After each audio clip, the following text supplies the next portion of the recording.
Mga kaibigan, nandito na po tayo sa show na pinamagatang Kaibigan, usap tayo.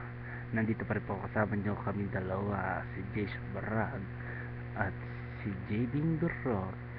Ngayon mga kaibigan, nandito po tayo. Ang topic po natin mga kaibigan ay kung magpapalagay ka ng isang mata, saan mo ito ilalagay ng parte ng iyong katawan?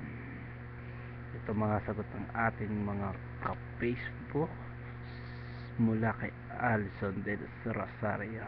Sa kamay para madaling ipangsilip. Bastos to po pang inang to. Medyo malibog to.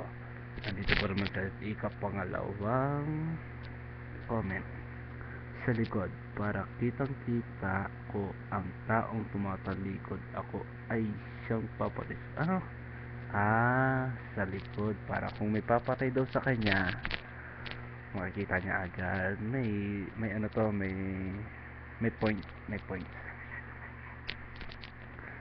Sumunod naman si Apple Penosiano sa batok para makikita ko din likuran ko, hindi din mangangamba pa, wala pang ano pependong peace sa akin.